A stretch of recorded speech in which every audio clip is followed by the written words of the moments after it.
Bonjour, alors moi c'est Marie de Sèvres, j'ai 24 ans. Alors si ça veut bien fonctionner. Donc je vais vous présenter un peu mon parcours et mes expériences dans le domaine animalier. Déjà j'ai fait une licence en biologie à l'université de Poitiers. À la base j'ai fait une licence pour être professeur des écoles, donc j'avais une option pour être professeur des écoles. Et arrivé à la fin de ma licence, j'ai voulu totalement changer et partir sur le domaine vraiment animalier.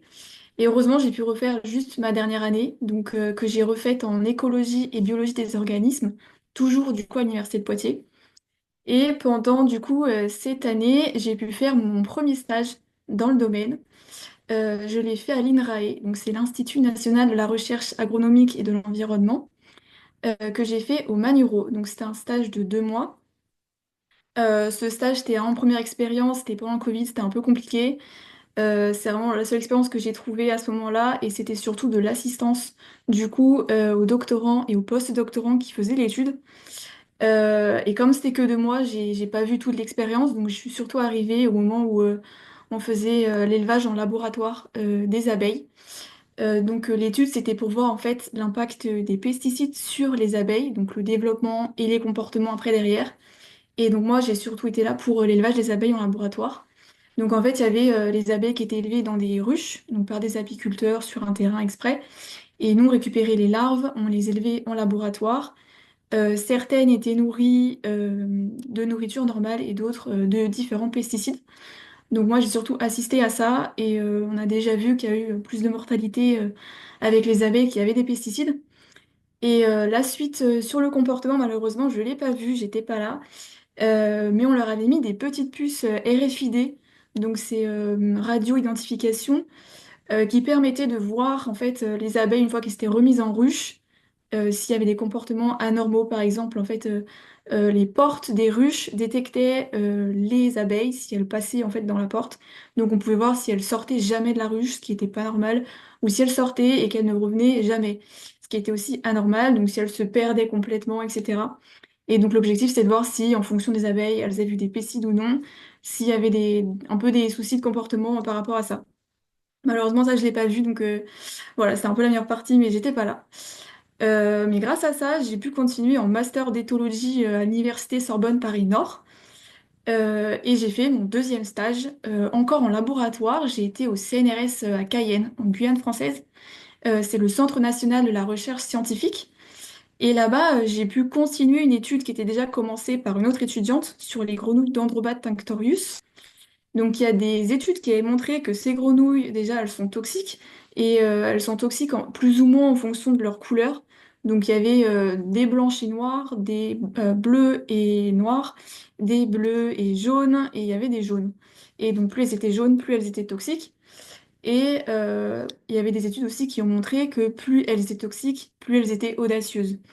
Donc moi, dans mon étude, il a fallu que je vois si ces comportements d'audace, donc c'est-à-dire par rapport aux prédateurs, si elles ont moins peur, celles qui sont toxiques par rapport à celles qui le sont moins, il fallait que je vois si les enfants avaient les mêmes comportements, donc si c'était un comportement qui était héréditaire ou pas.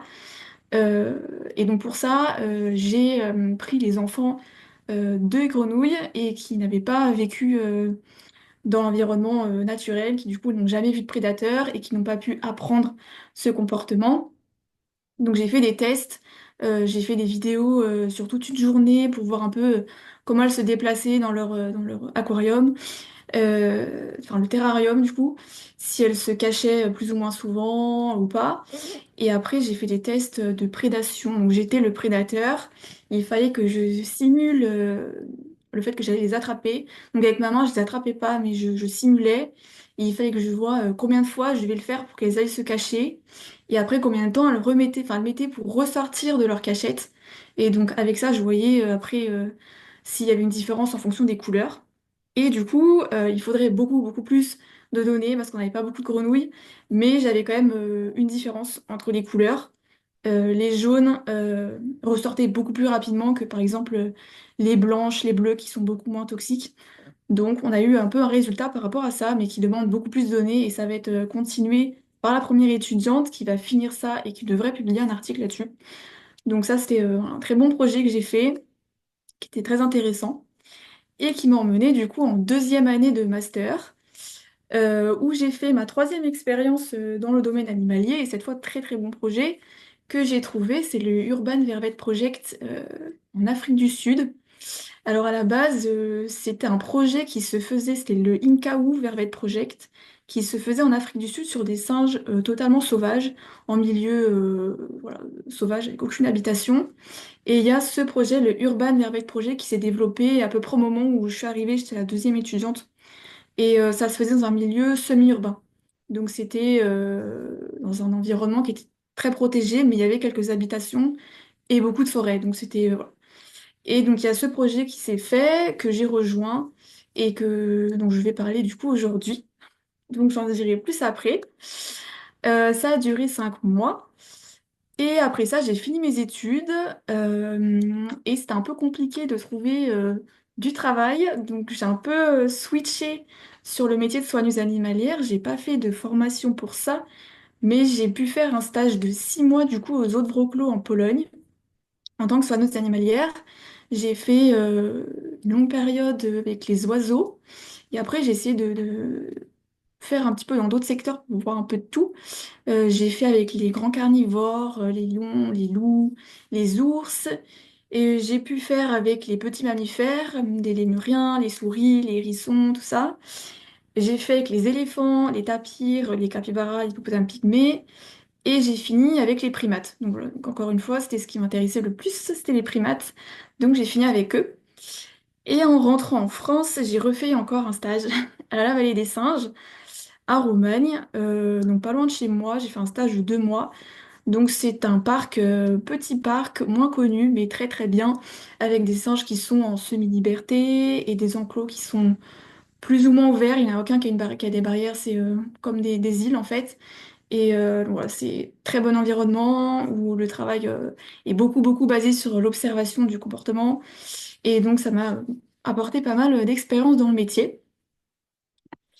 Et donc aujourd'hui, je vais présenter mon stage en Afrique du Sud sur mes singes vervettes. Et le sujet portait sur les interactions entre les singes vervettes et les humains dans un environnement semi-urbain. Donc déjà, ce projet, il a eu lieu parce qu'il y a évidemment des interactions entre les singes et les humains, et avec l'urbanisation, et qui dit interaction dit qu'il y a aussi des problèmes. C'est pour ça que j'ai fait mon étude. Donc, comme on peut le voir dans les premières vidéos, les singes, bon, pas d'interaction négative, ils sont simplement en train de jouer sur les trampolines chez les gens. Donc voilà, c'est les interactions qu'on pouvait retrouver là ou dans les parcs à jeux pour enfants, qu'ils aimaient beaucoup aussi. Et puis on avait aussi des interactions un peu plus négatives, pour les humains du moins, où ils volaient la nourriture. Voilà, ils pouvaient rentrer dans les maisons, voler la nourriture, comme sur la dernière photo où ils ont quand même bien saccagé la maison. Donc, c'est une photo qu'un habitant nous a envoyée et voilà, la maison a été saccagée par les singes qui ont réussi à rentrer. Donc ça, c'est un des gros problèmes qu'on retrouvait là-bas. Et le saccage des poubelles, voilà, c'est quand on laissait les poubelles dehors, typiquement, ils défondraient et ils fouillaient dedans, ils prenaient ce qu'ils trouvaient de bien, et puis voilà quoi, évidemment, ils s'en fichent un peu, ils mettent tout en bazar, donc c'était des problèmes qu'on retrouvait beaucoup là-bas. Donc le lieu d'étude, c'était au Simbiti Eco Estate, c'est un grand domaine. Alors il n'y a pas ça en France, donc c'est un peu compliqué d'expliquer, mais là-bas il y a beaucoup d'espaces qui sont refermés et donc avec des barrières, et celui-ci c'était un domaine qui était très très riche et qui était très protégé avec des barrières notamment électriques, des portes avec des gardiens, des digicodes, et c'était globalement des gens qui vivent dedans. Il y a plusieurs maisons construites, etc. Et c'est surtout des riches qui vivent là-bas. Mais ce domaine, quand il a été construit du coup en 2003, il fait 430 hectares. Il a été très bien développé. Donc à la base, c'était vide, il n'y avait rien.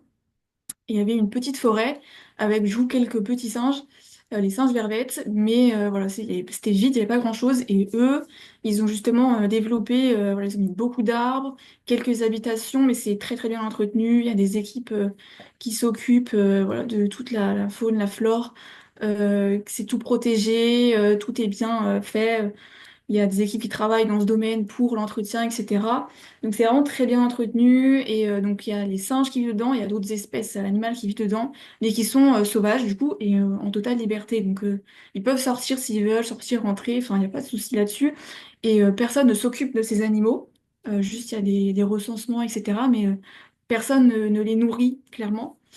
Mais il y a des règles à respecter, évidemment interdit de les tuer, etc. quoi. Donc mon étude, elle s'est portée sur le groupe Savannah. Donc quand je suis arrivée, il n'y avait que deux groupes qu'on connaissait. On connaissait plus ou moins le groupe Acacia, qu'une autre étudiante étudiait, du coup. Et moi, j'avais le groupe Savannah, qui avait déjà été étudié quelques années avant. Mais quand je suis arrivée, c'était un peu pas très clair et on savait pas trop où ils étaient, qui ils étaient. On m'a juste dit, on m'a donné une aire de répartition où ils se trouvaient. Donc les singes, voilà, ils ont une aire de répartition et comme on peut le voir, Acacia Savannah, elles n'ont pas la même, mais ça se croise un peu. Évidemment, là où ça se croise, bah, il y a des conflits de temps en temps. Ça, on en parlera après. Mais tout ce qu'on m'a donné, c'est une aire de répartition. Donc il a fallu, en arrivant, que je trouve le groupe de singes. Et donc pour savoir que c'était le bon groupe, on savait juste que l'une des femelles avait un collier GPS qui ne marchait plus. Mais elle avait un collier GPS qui du coup permettait de la reconnaître. Et donc juste il a fallu que je me balade, voilà, que j'explore et que je trouve ce groupe. Et c'était pareil, du coup tous les jours, personne n'avait de collier GPS ou quoi que ce soit. Qu'il fallait juste chaque jour que je me balade et que je trouve le groupe. Alors, à savoir que à force de les connaître, je connaissais leurs habitudes de déplacement et c'était plus simple de les trouver. Mais voilà, au début, il m'a fallu déjà 2 mois pour identifier chaque individu du groupe. Et encore, sans compter vraiment les tout petits, qui se ressemblent vraiment trop et qui sont trop compliqués à étudier. Il m'a fallu 2 mois, ça fait prendre les photos, tous les décrire et être capable de les reconnaître en mouvement, déplacement, plus ou moins loin. Donc c'était voilà, pas mal de temps. Donc sur les 5 mois, ça m'a déjà pris 2 mois pour ça. Mais une fois que j'ai tout appris par cœur, j'ai pu commencer mon étude et j'ai voulu me pencher sur deux perspectives. Donc celle des singes, évidemment très importante, mais aussi celle des habitants qui vivaient ici pour savoir un peu ce qu'ils pensaient de la situation et comment ils la vivaient et comment ça se passait dans leurs habitations. Donc côté singes, j'ai pris des données focales. C'est les données les plus fiables que j'ai eues dans mon rapport. Ça consistait à observer un singe pendant 20 minutes, donc le même singe pendant 20 minutes, et je note absolument tout ce qu'il fait, tous ses comportements et dans quel lieu il est. Donc s'il est voilà, dans les arbres ou s'il est autour d'une maison par exemple. Je note tout pendant 20 minutes. Donc c'est des données qui sont assez compliquées à prendre parce que dans un environnement comme ça, le singe, il peut très bien traverser à travers une maison et je peux pas forcément le suivre parce que c'est privé, parce que c'est pas accessible, plein de raisons qui font que c'est pas toujours simple, et à savoir que si j'en étais rendue à moins de 15 minutes de données, tout était effacé. Il fallait que je recommence pour avoir au minimum 15 minutes sur 20 pour pouvoir garder mes données, sinon c'était considéré comme pas fiable. Donc voilà, j'ai quand même réussi à prendre les 90 données focales sur mes singes, seulement les adultes et les subadultes du coup. Et ça réparti sur 3 zones de temps. Donc, c'est-à-dire du lever du soleil jusqu'à 10 heures. De 10 heures à 13h30, c'était ma deuxième. Et 13h30 jusqu'au coucher du soleil, c'était ma troisième. Donc, pour comparer un peu au cours de la journée, si les comportements sont différents. Ensuite, j'ai pris du coup des données ad libitum, donc ces données qui sont beaucoup moins fiables, parce que là, je prenais juste, je notais une interaction quand j'en voyais une, soit positive, donc positive pour le singe, donc c'est-à-dire qu'il volait de la nourriture ou qu'il était nourri par un habitant, soit des interactions négatives, donc il se faisait chasser par un habitant et chasser, c'est par exemple juste voilà, chasser cheap shit, faire peur, etc. Pas chasser, clairement chasser avec une arme, parce que c'était interdit évidemment, mais chasser comme ça ou des interactions avec l'urbanisation, donc les lampadaires, ou des jouets, ou des objets, etc. Et donc c'est pas hyper fiable parce qu'évidemment je note juste une interaction que je vais voir à un moment donné et c'est sûr que j'en ai raté énormément parce que je prends d'autres données en même temps, donc voilà, ça donne des informations mais c'est pas 100% fiable. Ensuite, du coup, du côté des habitants, j'ai clairement fait du porte-à-porte. J'ai été demander à 100 personnes s'ils voulaient participer à mon questionnaire. Donc j'ai trouvé 100 personnes où j'ai demandé du coup par exemple s'ils avaient des arbres fruitiers dans leur jardin, s'ils avaient des mangeoires à oiseaux, s'ils avaient de la nourriture qu'ils mettaient en extérieur, s'ils avaient des points d'eau, s'ils avaient des chiens, s'ils avaient des mesures préventives comme les moustiquaires par exemple, il y en avait beaucoup qui utilisaient ça. Clairement utiliser une moustiquaire, c'est-à-dire que tu peux ouvrir ta porte et la moustiquaire ferme complètement, donc les singes ne rentrent pas. Donc ça c'est une très bonne mesure. S'ils chassaient les singes et s'ils avaient un système pour bloquer leurs poubelles dehors pour éviter que les singes puissent ouvrir, les éventrer et le bazar. Et du coup, par rapport à ça, on avait une variable, c'était l'entrée dans les maisons des singes. Un peu la fréquence, c'était tous les mois ou beaucoup plus souvent ou jamais. Et essayer d'un peu voir ce que ça donnait en fonction des gens et de leurs réponses. Et encore une fois, ces données qui sont pas totalement fiables parce que ça dépend, les gens, s'ils ont dit vrai, s'ils n'ont pas dit vrai. Est-ce qu'ils savent ou ne savent pas? Parce que par exemple, ils travaillent la journée, ils savent pas si le singe est venu ou pas. Il y a plein d'infos qui sont un peu supposées, donc on peut avoir des réponses, mais pas quelque chose de très très fiable. Donc par rapport à mes données finales, donc le fait de suivre un singe pendant 20 minutes et de noter tout ce qu'il fait, j'ai commencé par la localisation du singe pour savoir un peu où il est au cours de la journée, c'est des petites différences. Donc dans mon graphique, à gauche, j'ai la fréquence de temps et en bas, j'ai mes trois zones de temps. Donc c'est-à-dire le matin, du lever du soleil jusqu'à 10 heures, la deuxième zone de temps, à peu près le midi, et la troisième zone de temps, fin d'après-midi jusqu'au coucher du soleil. Donc ce qu'on remarque dans ce graphique, c'est que la nature, c'est l'endroit où il passe le plus de temps, clairement. Donc ce qui est en rouge, peu importe le temps de la journée, ils sont beaucoup plus souvent dans la nature. Donc là, on peut supposer que ben, la nature, c'est ce qu'il y avait en plus grande quantité par rapport aux habitations. Donc déjà, il y a plus de chances qu'ils y passent plus de temps. Mais on pourrait aussi dire que ben, en étant plus loin des humains, ils sont peut-être plus en sécurité, donc peut-être beaucoup plus rassurés d'être dans la nature. Mais on retrouve aussi qu'ils vont souvent en violer dans l'extérieur des maisons. Donc, on peut voir qu'ils vont quand même aux alentours des habitations. Potentiellement, en allant aux alentours, ils peuvent chercher une petite entrée pour entrer dans les maisons, essayer de voler de la nourriture, voir s'il n'y aurait pas quelque chose d'intéressant par là. Donc, ça peut être une explication. Mais ils utilisaient aussi beaucoup autour des maisons simplement pour se déplacer. Donc, moi, j'ai beaucoup vu ça. Dans leur trajet, ils passaient de toit en toit sans forcément rentrer dans les maisons ou chercher à voler quelque chose. Et ce qui est intéressant aussi dans ce graphique, c'est ce qu'il y a en bleu foncé, c'est les centres de communauté. Donc ça, c'était des centres, ça dépendait quel centre, mais il y en avait où il y avait des tables de pique-nique, des piscines, voire des restaurants. Donc forcément, qui dit restaurant, table de pique-nique, dit à manger. Et ce qu'on voit dans le graphique, c'est que bah, dans la zone de temps 2, donc vers le midi, et ben, ils étaient beaucoup plus souvent que le reste de la journée. Donc on peut supposer qu'ils ont bien compris qu'à cette période-là, il y aurait plus de chances de voler un petit truc à manger. Et c'est ce qui arrivait souvent quand je les suivais, qu'ils étaient dans les centres de communauté le midi. Ils volaient souvent à manger. Donc ça pouvait être de la pizza, ça pouvait être des boissons. Ils volaient un peu tout ce qu'ils pouvaient. Et puis ils repartaient bien contents. Et puis ben voilà quoi. Donc avec ces mêmes données focales, maintenant j'ai les comportements. Donc les comportements au cours de la journée. Donc le graphique c'est toujours le même, la fréquence de temps et les trois zones de temps.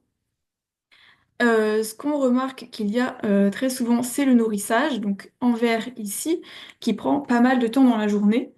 Et on a regardé un peu de quoi ils se nourrissaient aussi, et on a noté qu'il y avait 93,3% de nourriture naturelle, donc directement les fruits des arbres, les feuilles, tout ça, et 6% de nourriture humaine, donc ce qui reste quand même pas mal. On peut voir qu'ils se nourrissent beaucoup de nourriture humaine, mais la nourriture naturelle reste privilégiée, donc sûrement en plus grande quantité et beaucoup plus facile à prendre que la nourriture humaine qui il y a beaucoup de risques à voler. Donc bon, ils en volent quand ils peuvent, quand ils ont les opportunités, mais c'est vrai que voilà, la nourriture naturelle, c'est beaucoup plus simple, beaucoup plus sécurisé. On voit aussi en rose clair le repos. Donc on voit le repos, les déplacements. Donc en bleu ici, ça voilà, c'est typiquement la journée, se déplacer, se reposer, c'est ce qu'ils faisaient en grande majorité.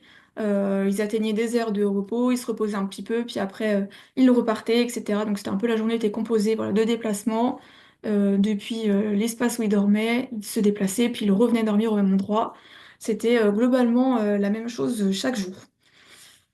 Donc avec l'urbanisation aussi, donc on voit qu'il y a l'urbanisation notamment avec les objets, les interactions avec les objets, on voit qu'elle a pas mal lieu et qui montre que du coup ils se sont bien adaptés à l'environnement un peu urbain, qu'ils interagissent avec et qu'ils n'ont pas vraiment de soucis avec ça.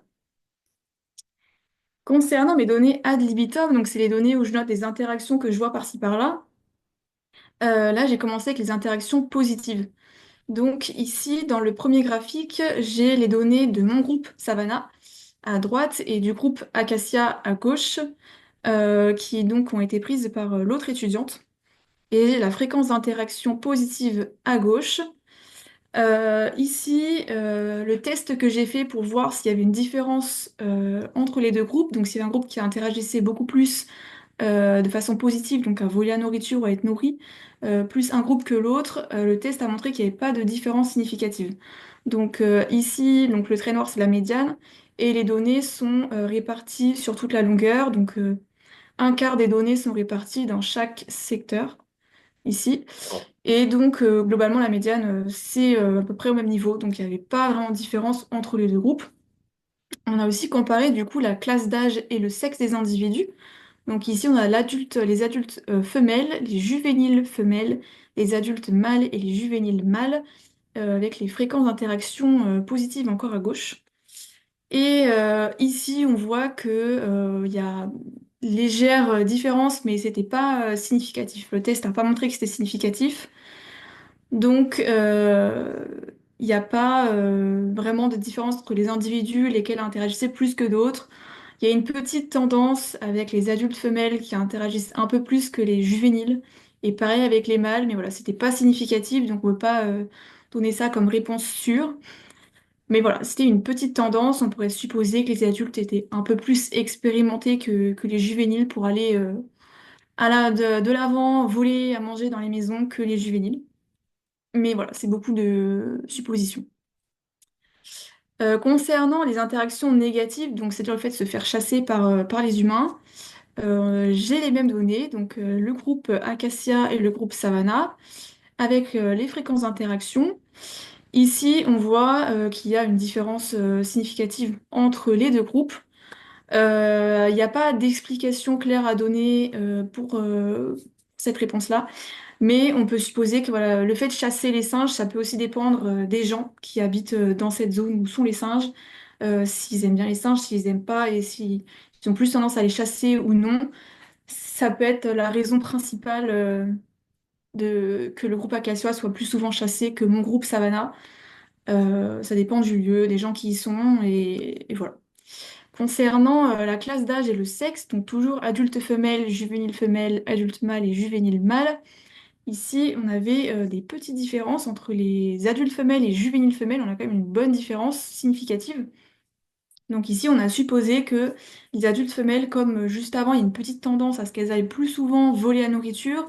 Peut-être elles se feraient aussi plus souvent chasser que les juvéniles qui du coup n'allaient pas trop au front. Et pour les adultes mâles, ici, c'est l'opposé. Pour donner quand même une explication, on pourrait peut-être supposer que les adultes mâles, qui sont les plus gros et les plus imposants et possiblement les plus effrayants, seraient moins chassés. Mais encore une fois, c'est juste des suppositions. Et comme je dis, comme les données ne sont pas 100% fiables, c'est un peu compliqué d'émettre une réponse sur ces données qui mériterait d'en avoir encore plus pour vérifier. Et, voilà. Mais on pourrait supposer que les adultes mâles sont plus effrayants et peut-être se feront moins chasser pour éviter les problèmes derrière. Donc voilà.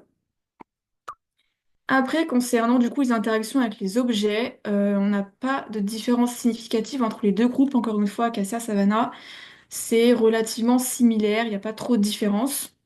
Et concernant la classe d'âge et les sexes, la différence n'était pas non plus significative entre les adultes femelles et juvéniles femelles ou les adultes mâles et les juvéniles mâles. La différence n'est pas significative, donc voilà, on a sous-entendu que bah, tous interagissaient avec l'urbanisation à peu près de la même façon, la même fréquence, tout le monde, voilà, il n'y a pas de souci avec ça, tout le monde interagissait à peu près pareil. Concernant le questionnaire avec les habitants, à savoir que ça aussi, c'est pas une donnée très très fiable, comme je l'ai dit, parce que les habitants ils disent un peu ce qu'ils veulent. Alors, je dis pas qu'ils mentent, mais c'est possible que qu'ils arrangent un peu pour pas trop, au cas où ce serait divulgué, pas trop être mal vu peut-être. Donc ça peut varier. Et comme je dis, le fait qu'ils travaillent, qu'ils soient pas tout le temps chez eux, ça peut aussi varier dans les réponses de si les singes viennent souvent ou pas, peut-être qu'ils le voient pas. Donc on peut se fier à ce qu'ils nous disent, mais c'est vrai que les résultats des données statistiques sont pas toujours cohérents, il n'y a pas toujours d'explication à ça, mais ça mérite d'être plus approfondi pour quand même comprendre un peu les résultats, à savoir que il n'y a aucune corrélation significative. Donc les résultats qu'on a eus sont simplement des tendances et pas, c'est pas significatif. Mais du coup, les effets apparemment dissuasifs de rentrer dans les maisons, donc rentrer clairement dans la maison, ce serait d'abord les arbres fruitiers. Donc la présence d'arbres fruitiers dans le jardin pourrait les dissuader de rentrer dans la maison. Donc ça, on pourrait supposer que le fait de se nourrir déjà dans le jardin, ce serait suffisant et qu'ils ne chercheraient pas à aller plus loin en rentrant dans la maison. On avait aussi les mesures préventives qui, ça, c'est sûr, c'est comme une porte fermée, le singe ne rentrera pas. Donc voilà, c'est un bon, même très bon compromis quand il fait très chaud là-bas, de pouvoir ouvrir les portes et d'avoir quand même quelque chose qui bloque et qui fait que le singe ne rentre pas. Ça, il faudrait que tout le monde l'adopte, sauf que voilà, question d'esthétique, beaucoup ne veulent pas de moustiquaires. On avait aussi la présence de mangeoires à oiseaux. Donc, pareil que les arbres fruitiers, on pourrait dire que le fait d'avoir des mangeoires à oiseaux, ils se contentent de manger un peu la nourriture des oiseaux et ne rentrent pas dans les maisons. Et le fait d'avoir des poubelles bloquées, donc c'était des petits clips sur les poubelles qui faisaient, qui pouvaient pas ouvrir les poubelles, c'était trop compliqué pour eux. Et on peut supposer que voilà, s'ils savaient que cette maison, elle avait des poubelles qui étaient fermées, qui pouvaient rien en tirer, c'est pas intéressant, donc on trace notre chemin et peut-être que du coup, ils cherchaient pas à rentrer dans la maison, voilà, ils venaient même pas dans la maison peut-être. Les effets apparemment attractifs, donc là on a eu des tendances, c'est le fait de mettre de la nourriture en extérieur. Donc dans la plupart des cas, que les gens nourrissent directement les singes, leur balancent de la nourriture dehors, ce qui est fortement déconseillé aurait un effet attractif, ce qui est évident, comme pour tous les animaux, si on leur met de la nourriture dehors, et bah, ils reviennent. Le fait qu'il y ait un point d'eau serait apparemment attractif pour rentrer dans les maisons, donc un point d'eau dans le jardin. Le fait qu'il y ait un chien, donc ça c'est assez contradictoire parce que dans un environnement semi-urbain, le chien est un peu comme un prédateur pour les singes. Mais ici, il y a une étude qui est faite pour un peu approfondir le sujet, savoir quelle race de chien, quelle taille de chien, parce que donc, les singes faisaient souvent des cris d'alerte en voyant des chiens passer au loin, mais on les voyait aussi essayer de teaser certains chiens, un peu les embêter, le fait d'être en hauteur dans les arbres, ils se savaient un peu invincibles, et donc le fait de voir ce petit chien, souvent c'est des petits chiens qui aboyaient, qui étaient assez excités, j'ai déjà vu des singes voilà, essayer de bien les énerver, donc peut-être que certains chiens pouvaient attirer les singes aux alentours. On a aussi eu un habitant qui nous a rapporté qu'un singe, une fois, était passé à côté de leur petit chien et lui a mis une claque et est reparti. Donc voilà, c'est des comportements assez improbables, mais qui ont lieu. Donc on peut supposer qu'il y a certains chiens qui ne leur font pas peur et qui même vont essayer de bien les embêter. Et il y a le fait de se faire chasser, qui est très contradictoire, mais qui aurait un côté attractif pour entrer dans la maison. Comme j'ai dit, c'est pas significatif, c'est pas très fiable, mais il est dans les tendances d'attraction. Par rapport aux discussions que nous on a eues directement avec les habitants, et ce qui semblait quand même plus cohérent avec ce qu'on a vu, c'est le fait de bloquer les poubelles. Ça, c'est comme les mesures préventives, c'est sûr. Si tu bloques la poubelle, les singes ne vont pas l'ouvrir, donc déjà ça fait des problèmes en moins. Le fait d'avoir des moustiquaires. c'est sûr qu'ils ne rentreront pas. Donc là, c'est des mesures, peu importe ce que donnent les résultats, c'est sûr, c'est certain, le singe rentrera pas, le singe ouvrira pas la poubelle. Et la présence d'un gros chien. Donc on a des habitants qui nous ont dit, moi j'ai un gros chien, j'ai pas de problème, les singes ne viennent pas. Et on a vu les singes faire des cris d'alerte en voyant des gros chiens. Donc on s'est dit, présence d'un gros chien, ça a l'air d'être quand même assez effrayant pour eux. Donc voilà, c'est pas, faut pas s'en servir d'une solution si on n'a pas de chien de base, mais c'est ce qu'on a remarqué. Évidemment, mettre de la nourriture dehors, c'est à éviter. Si on les nourrit, c'est sûr qu'ils vont revenir. Donc après, c'est impossible de s'en débarrasser. Après, si on les nourrit, c'est sûrement qu'on cherche quand même à ce qu'ils viennent. Mais ça, c'est fortement déconseillé parce qu'on déconseille fortement toute interaction avec eux pour qu'ils restent dans leur environnement, qu'il n'y ait pas d'interaction, qu'il n'y ait pas de problème. C'est ce qu'il y a de mieux et c'est ce qu'on conseillait aux gens. Donc, comme je l'ai dit avant, ces questionnaires, c'est sur la base du volontariat. Donc, les réponses, elles sont informatives et approximatives. Donc, voilà, c'est très bien de discuter avec eux et de voir ce qu'ils pensent, comment les choses sont vécues aussi de leur côté et de leur point de vue. Mais après, lorsqu'on fait les statistiques, c'est pas 100% fiable. Euh, donc, les résultats ont quand même montré que la présence d'arbres fruitiers, ça pouvait être suffisant pour eux, qui se nourrissent et qui cherchent pas à rentrer. En sachant que dans ce domaine, c'est très protégé, il y a beaucoup, beaucoup d'arbres, et que c'était obligatoire de garder, par exemple, les arbres entre les maisons. Il fallait absolument des arbres, des arbres, des arbres partout, c'était interdit de les enlever. Donc, il y avait beaucoup, beaucoup d'arbres partout. Utiliser des mesures préventives, voilà, c'est ce qu'on conseille à absolument tout le monde, mais voilà, question d'esthétique, il y en a beaucoup qui ne voulaient pas. Ne pas nourrir les singes, ça, c'est dit et redit, il ne faut pas les nourrir. Et le fait de mettre des clips sur les poubelles, ça c'est... Voilà, ils essaient de mettre ça en fonctionnement dans tous les centres de communauté pour voilà, éviter les problèmes. Après, chez les gens, ça dépend surtout d'eux. Mais c'est une mesure qui fonctionne.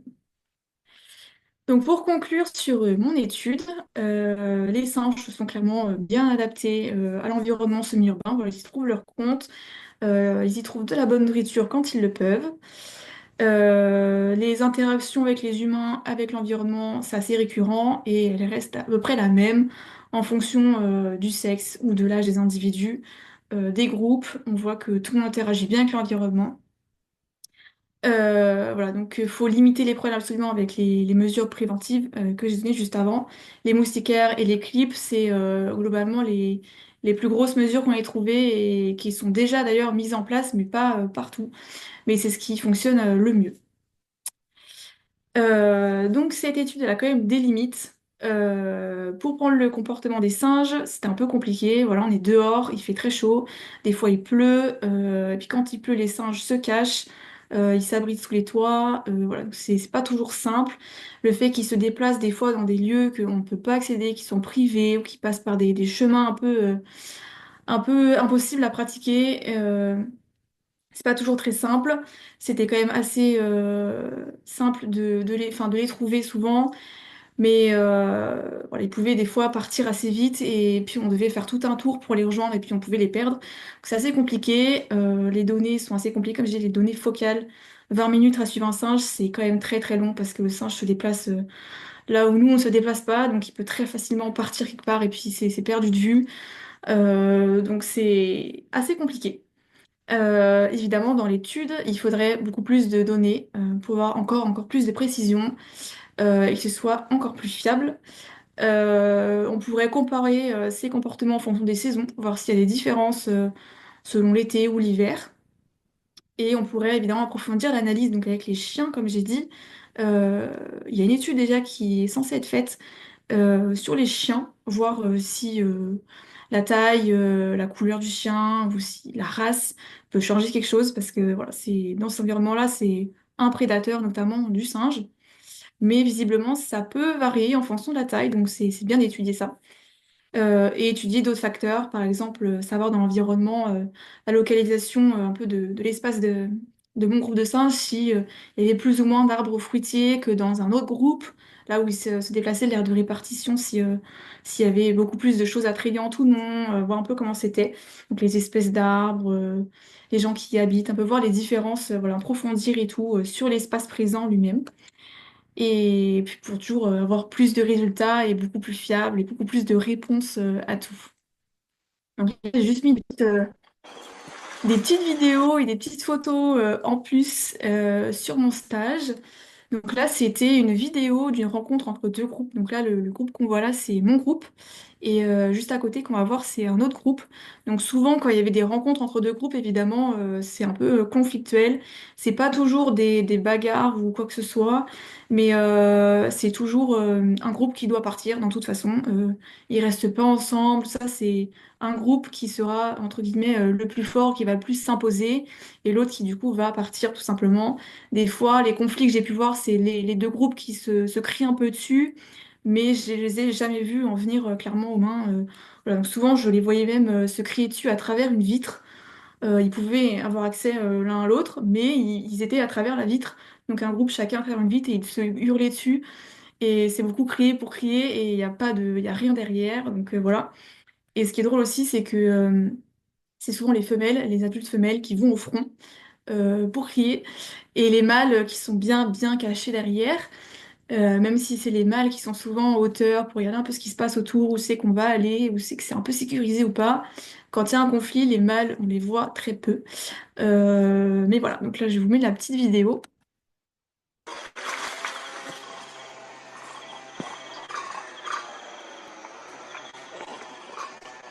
Anna, featuring the cancer.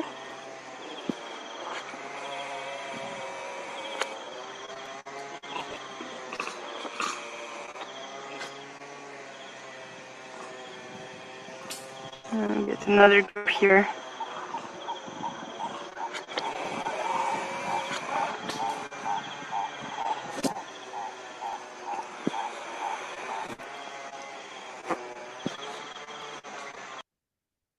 Voilà, là j'ai mis une autre vidéo. C'est un cri d'alarme d'un mâle dominant de mon groupe.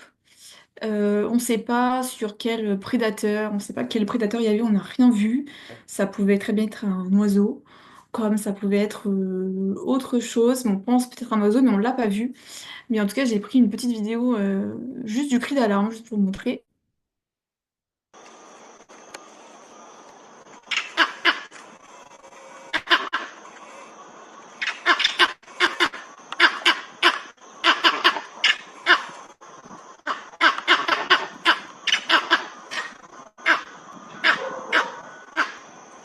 Donc, dans ce cas-là, souvent c'est le mâle dominant qui fait le cri d'alarme, voilà, qui reste souvent le mâle de toute façon qui regarde un peu au loin ce qui se passe et c'est lui qui fait les cris d'alarme. Et le groupe reste généralement pas trop loin. Là, c'est l'interaction avec l'urbanisation. C'était typiquement sur mon balcon. Un petit groupe de singes qui était rendu là. Et si je restais pas à la porte, ils auraient évidemment essayé de rentrer chez moi.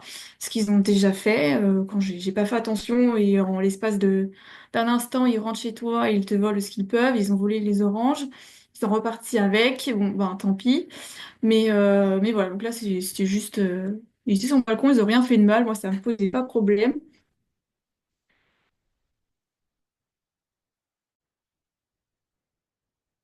Donc là, c'est pareil, simplement le groupe qui se baladait entre les maisons, comme ça, voilà. Ils s'amusaient un peu, et avant de repartir plus loin.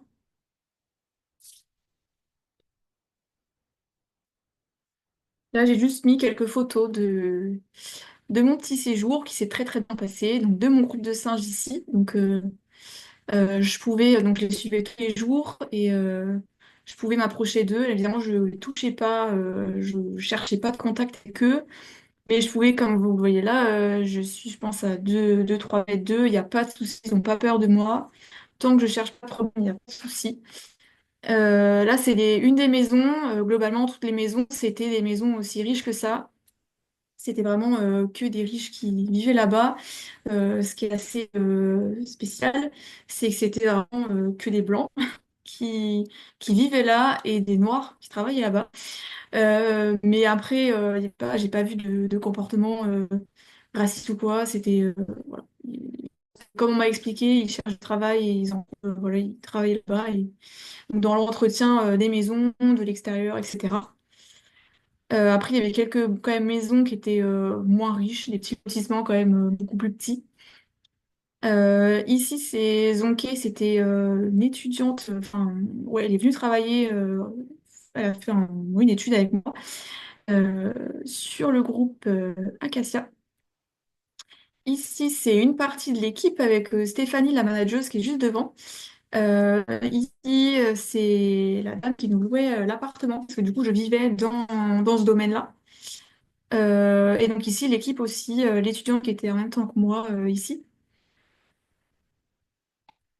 Et voilà, merci pour votre attention. Si vous avez des questions, n'hésitez pas. Ah, merci beaucoup, Manon, pour ta présentation. Vraiment, très, très bonne présentation. C'est excellent.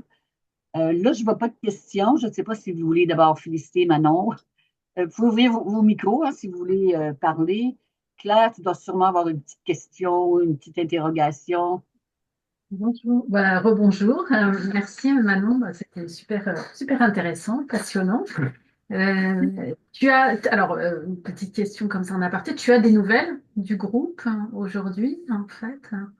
J'en ai demandé plusieurs fois des nouvelles. Ça a beaucoup bougé. J'ai entendu dire que en fait, les mâles, ils restent dans le groupe à peu près 3 ans et après ils partent pour éviter de s'accoupler avec leurs enfants.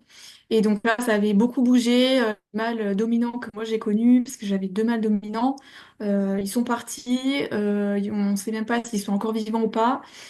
Il y a beaucoup de... Enfin, déjà, au moment où j'allais partir, il y avait pas mal de problèmes avec des adultes femelles qui... On ne sait pas trop ce qui leur arrivait, mais qui se faisaient attaquer peut-être par un oiseau, un prédateur, et qui sont décédés. Donc quand j'ai pris des nouvelles, il y en avait d'autres qui étaient aussi disparus et qui sont sûrement décédés aussi. Donc ça avait beaucoup bougé dans le groupe, ouais. Mais bon, le groupe est toujours là, mais il y a eu pas mal de changements.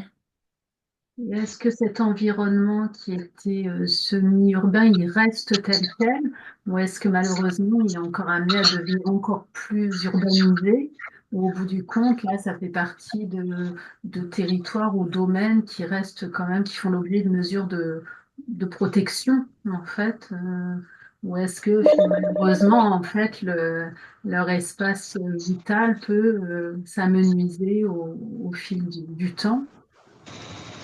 Alors ça, déjà, à savoir qu'au début, comme je dis, c'était vide et c'est le domaine qui a fait construire plusieurs maisons et beaucoup, beaucoup d'arbres et de fleurs pour les animaux, justement. Et il y a une équipe qui travaille justement par rapport à la faune, aux animaux, et qui fait en sorte qu'il y ait des règles qui soient respectées, que personne fasse de mal, en gros, aux animaux, chasse les singes, c'est interdit, tout ça. Donc j'ai vu des maisons en construction, mais je pense pas que ça devienne trop urbanisé parce que justement c'est eux qui ont fait en sorte de mettre beaucoup de forêts, etc. pour les animaux. Donc je pense pas que qu'ils les détruisent pour mettre des maisons parce que par exemple comme je l'ai dit, il y a des arbres entre les maisons et c'est interdit d'enlever. Enfin eux ils ont dit que c'était interdit d'enlever ces arbres. Il fallait absolument de la végétation entre les maisons et tout espace qui n'est pas une maison, il faut de la végétation. Donc, je pense pas que ils enlèvent ça pour remettre des maisons par-dessus, ça n'a pas trop de sens. J'espère pas, en tout cas. Mais ça n'a pas l'air prévu. D'accord. Hmm.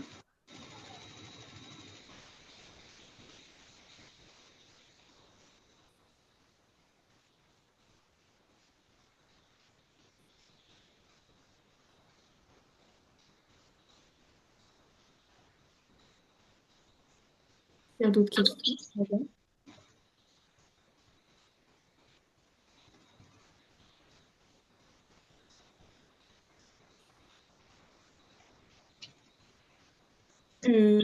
Joanne, t'as ton micro de coupé.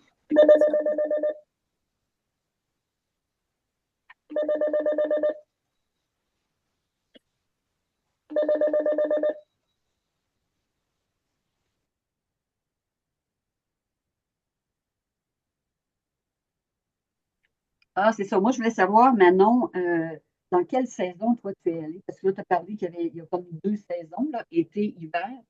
Donc, toi, tu étais dans l'été. Moi, j'y suis allée de janvier à juin. Et c'était fin de l'été, début hiver. OK. Arrivé à juin, c'était début l'hiver. Il faisait quand même très chaud. Ouais. Après, je crois que même l'hiver chez eux, c'est pas un hiver chez nous, quoi. Non, c'est C'est... ça. C'est certainement pas l'hiver du Québec. Non, non, je pense pas. Donc, j'imagine que est-ce qu'il y a une saison des pluies à l'hiver? Euh, je je sais pas. Moi, j'ai pas vu de saison de pluie. Il a plu de temps en temps, mais c'était pas. Par exemple, en Guyane, j'étais en saison des pluies et ça se voyait.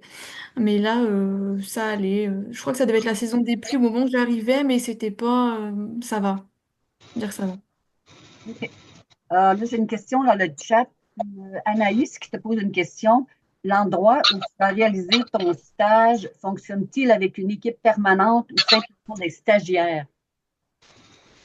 Moi, quand j'y étais, il y avait une autre stagiaire avec moi et c'était le début du projet. Donc, ils avaient l'air de prendre que des stagiaires. En gros, il n'y avait pas de bâtiment ou quoi pour le travail. On travaillait chez nous, euh, sur nos ordi, etc. Et donc, il y a juste moi, une autre stagiaire et la manageuse qui habitait aussi là-bas et qui travaillait aussi avec nous. Et je pense que depuis, ils ont pris que des stagiaires.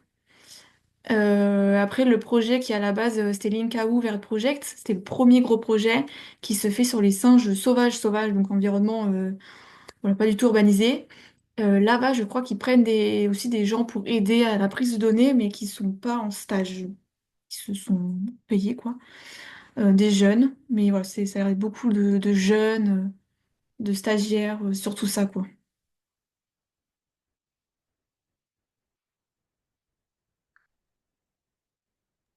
OK, j'avais une autre question aussi. Si tu mettais dans euh, interaction attractif, te faire chasser. Donc, dans le fond, c'est comme si se faire chasser, c'est comme un jeu. Ça devient comme un jeu pour eux. C'est positif. Nous, on n'a pas vu ça comme un jeu. On les a pas spécialement vus en jouer. Après, ce qu'on a déjà vu, c'est que ça marche pas forcément de les chasser comme ça. Cheat sheet, ça marche pas toujours, surtout Oui, sur OK. les mâles. On a déjà vu les mâles, les gros mâles. Voilà, ils s'en fichaient un peu et s'ils voulaient te voler ce que tu étais en train de manger, ils allaient venir te le voler et c'est toi qui allais partir et pas eux. Mais après, jouer avec ça, pas vraiment. Enfin, moi, je l'ai pas vu, en tout OK. cas. Parce que je me demandais pourquoi c'est mis dans le positif.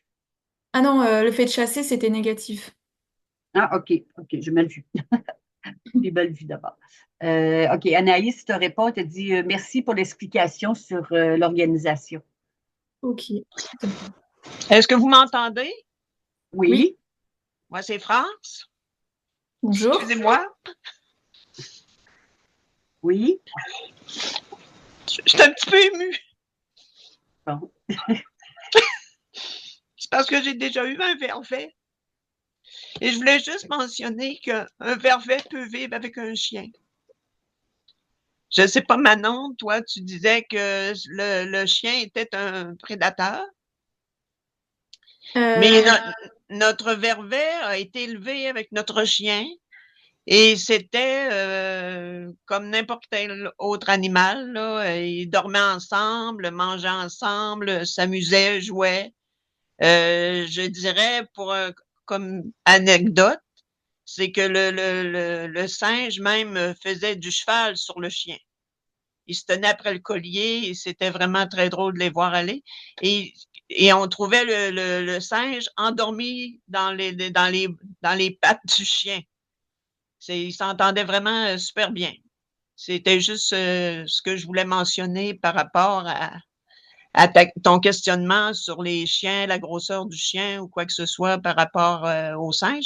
Et c'était pas un très petit chien là qu'on avait, c'était un chien de 20 kilos environ. Là. ok. Après, nous, ils avaient des réactions comme c'était des prédateurs. Donc, dans cet environnement, ils étaient un peu considérés comme prédateurs. Ouais, Et ouais, comme ouais, j'ai ouais. dit, voilà, ça dépend du contexte. Et je pense qu'un singe élevé par des humains avec un chien, déjà, le contexte est totalement différent. Il n'aura pas des comportements naturels comme si tu avec son groupe dans la nature. Donc ça se peut, oui, que le singe ait eu des comportements tout à fait normaux, enfin, des comportements, je veux dire, avec le chien qui soient amical. qu'il n'y ait pas de souci parce qu'il a été élevé avec lui et qu'il n'a jamais vu de problème avec ça. Et en étant dans la nature, tous ont des comportements envers ce chien qui le voit comme un prédateur. Mais comme je l'ai dit, ça peut dépendre voilà, de la race ou de la grosseur. Ils n'avaient pas toujours les mêmes réactions avec les chiens. Donc après, voilà, le contexte n'est pas du tout le même. Donc c'est possible qu'il y ait Non, des... c'est ça. C'est Dans ça, votre puis cas, par rapport aux autres comportements, comme de voler ou des choses comme ça, il était très bon là-dedans aussi. alors ça, il savait ouvrir les frigos, les portes de placard, il n'y avait pas de souci. Hein. Et c'est avec le Ça, c'était vraiment, là, surtout quand c'était des choses de couleur, là, c'est vraiment, là, oui. fallait jouer de tout pour reprendre les choses. Ah oui, mais c'est très intelligent. Ils étaient capables de rentrer par une fenêtre dans la salle de bain à l'étage, de descendre les escaliers, arriver dans la cuisine, ouvrir le frigo, prendre ce qu'ils voulaient et Ah ressortir oui, voilà, à l'étage et ressortir par la fenêtre ouverte. C'était vraiment... c'est incroyable, quoi. C'est vraiment pas bête. ouais, il nous a fait vivre des choses vraiment merveilleuses. Oui, j'imagine. Et merci beaucoup, hein, c'était très, très bien, votre présentation. De rien, de rien. Tu parlais, c'est important. Tu parlais beaucoup parlé des chiens. Est-ce qu'il y avait d'autres animaux entre guillemets, de compagnie? Non, il n'y avait pas de chat, par exemple? Il y avait quelques chats, il n'y en avait pas beaucoup, mais il y avait quelques chats et j'ai pas vu de problème par rapport aux D'accord, chats. J'ai pas vu les singes avoir peur des chats, j'ai jamais rien vu de spécial avec les chats. d'accord. Euh, et après, j'ai pas vu d'autres animaux dehors. Mhm. Donc, ouais, c'est surtout les chiens qui nous ont attiré l'attention, mais c'est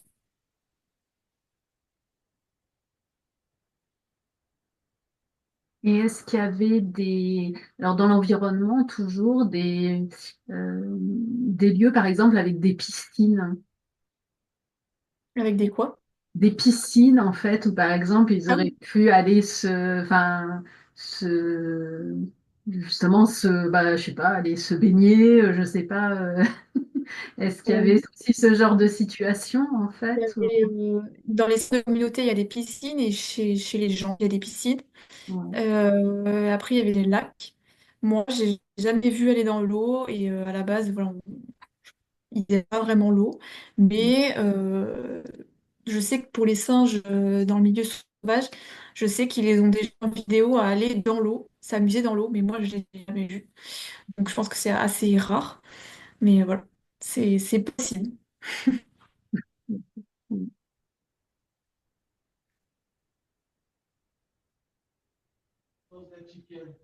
Allô, je sais pas si vous pouvez m'entendre. Oui, Vous m'entendez j'entends. bien? Ok. Oui. Du coup, bonjour. Moi, je m'appelle Mélodie et je suis en deuxième année de master en écologie comportementale. Et merci pour ta présentation. C'était super intéressant et ça avait l'air très très chouette. J'ai quelques questions. Je pense que je vais pas toutes les poser parce que j'en ai trop.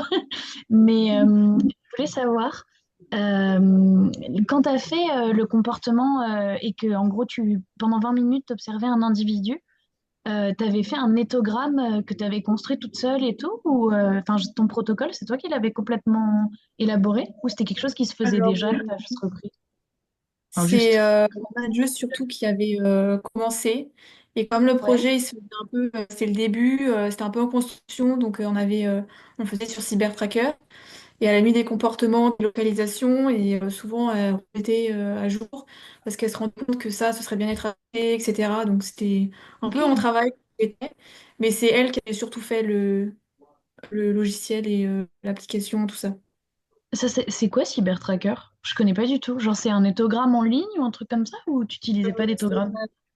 C'est une application qu'on avait sur un téléphone exprès, enfin de travail, où on Ok. notait, il y avait, alors ça date d'il y a très longtemps, mais par exemple on mettait localisation, on cliquait par exemple sur la bonne localisation et ça mettait l'heure, ça enregistrait l'heure à laquelle on avait cliqué, et après on pouvait aller cliquer sur autre chose, ça mettait l'heure à laquelle on avait cliqué sur l'autre, et après on avait les données qui étaient récupérées dans un fichier CSV, et il a Ok. compliqué à retravailler, mais Ok, c'est pas mal.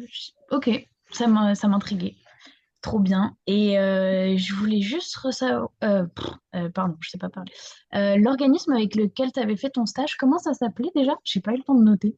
c'est l'Urban Vervet Project. Je sais pas si je peux le Urban retrouver. Variation. Et c'est une association, une société? Je Déjà? sais même pas vraiment comment c'est. C'est un projet. Ils font ça en lien avec l'université une université en Suisse et l'université en Afrique du Sud. Ok. À la base, c'était l'Inkaboo Velvet Project. Et après, ils ont rajouté un projet dans le milieu semi-urbain. Mais Ok. ouais, c'est en lien avec les universités, je pense plutôt. Ok. Ouais, c'est ce que j'allais dire.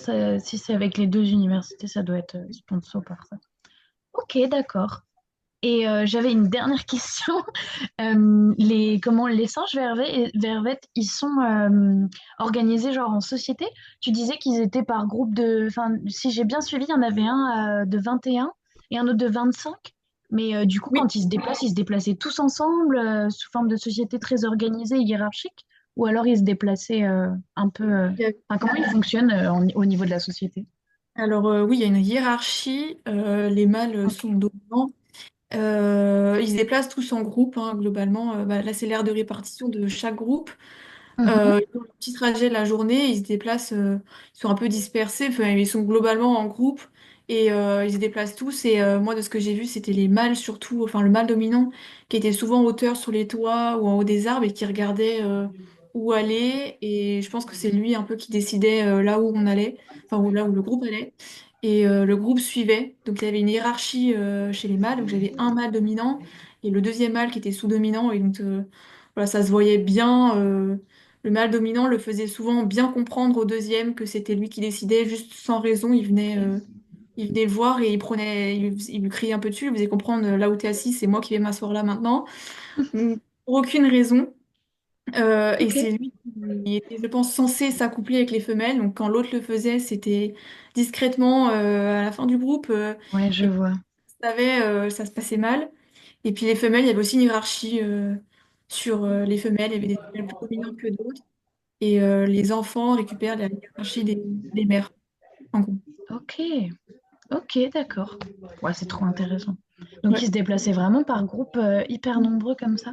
Ah oui, C'est un oui, truc de parce dingue. Ok. Et bah, merci beaucoup. Ah si, j'avais une autre question, mais c'est hyper technique. Je sais pas si tu t'en rappelles ou pas, mais tu as parlé de régression bêta à un moment donné, et je me suis demandé ce que c'était. En fait, je suis en plein dedans dans ma deuxième année de master, et je me suis dit, tiens, qu'est-ce que c'est qu'une régression bêta? J'ai jamais entendu. Je sais pas si en c'est effet, un sur ça fait R très ou quoi. longtemps. Ça fait très Si longtemps et c'est... j'ai pas eu à utiliser ça depuis. Et déjà à Non, mais l'époque, t'inquiète pas, sinon c'est vraiment pas grave. mais je l'ai utilisé sur un test de modèle de régression bêta. Si tu veux te renseigner après, ce sera peut-être mieux que moi. Mais j'ai Ouais. utilisé pour voir la probabilité d'interaction, enfin c'était significatif ou non, comparer plusieurs données. Alors, j'avoue, je peux plus trop t'expliquer ça. À Il n'y a l'époque, pas de souci, je vais noter le nom et puis chercher, parce que j'avoue que ça ressemble à ce que et, je pourrais peut-être faire. Donc, ouais, dans les données que j'avais là, des groupes de données, c'était ce qui était le plus simple à faire. ok, Après, super. Bah, merci. j'ai tout pour si tu as besoin. Bah, c'est très gentil, merci. Moi, je suis en stage, je suis aussi sur les primates, du coup. Je suis dans un sanctuaire qui sauve des chimpanzés en Espagne. Et Ah oui, ok, voilà. pas mal. Ouais, c'est trop bien. Mais du coup, c'était vraiment intéressant. Merci beaucoup. Et bah de rien. Ça avait l'air très chouette. C'était pas mal, oui. Avec les primates, c'est toujours chouette. Oui. C'est exactement ça. Je pense que c'est une valeur sûre. C'est vraiment fascinant en fait. Ouais. Très, très, très, très. J'ai passé 2 ans avec les chimpanzés, là, c'est vraiment chouette. Vous étiez où avec les chimpanzés? Enfin, t'étais où, Joanne, avec les chimpanzés? Au Jardin zoologique de Québec. Excellent. D'accord. Je vais faire une présentation, je vais les présenter parce que c'était quand même 4 individus qui étaient nés dans une ferme d'élevage au Texas. Et Ok. ils ont été rapatriés à l'Université de Montréal pour participer à une étude avec une psychologue. Et elle voulait les élever comme des bébés humains. Et elle voulait comparer, selon les stages établis par Piaget, dans le développement des enfants de l'âge de 0 à 5 ans. Elle voulait comparer si les chimpanzés, c'était la même progression. ou s'il y avait un arrêt à un moment donné, s'il y avait un ralentissement. Donc, ils ont été élevés exactement comme des enfants humains. Chacun avait sa propre mère et avec comme exactement le même matériel qu'un bébé. Et ce qui est drôle, c'est que moi, je les ai eus avec moi alors qu'ils avaient l'âge de 20 ans. Et dans une de mes expériences, j'ai vu que l'une des petites femelles se souvenait, je ne sais pas si vous avez déjà vu ça, d'un casse-tête pour les enfants, mais en bois, où l'enfant doit mettre des formes. La forme carrée, la forme rectangle, il doit faire ça dans le bon aussi. Et puis, je leur avais donné des blocs de bois, mais pour autre chose. Là, je me suis rendu compte qu'elle était en train d'empiler des blocs ovales ensemble, des carrés ensemble. C'est vraiment génial. Je vais présenter ça à un moment donné, parce que c'est vraiment intéressant. Ouais. Ouais, c'est super intéressant. Alors, sur ce, si vous n'avez pas une autre dernière question, alors moi, je suis très contente, Manon, de ta présentation. Vraiment, je te félicite. Parfait. De 100%. Bon, alors, c'est la première fois, c'est notre première présentation de l'année. Et là, on va continuer, on va avoir d'autres étudiantes. Je pense que ça va être toujours intéressant. Alors, je vous remercie beaucoup d'avoir participé, puis je vous dis à la semaine prochaine. Et je vais communiquer les sujets en début de semaine. Alors, merci beaucoup, puis Merci. bon week-end. Merci beaucoup, Joanne. Merci, Manon.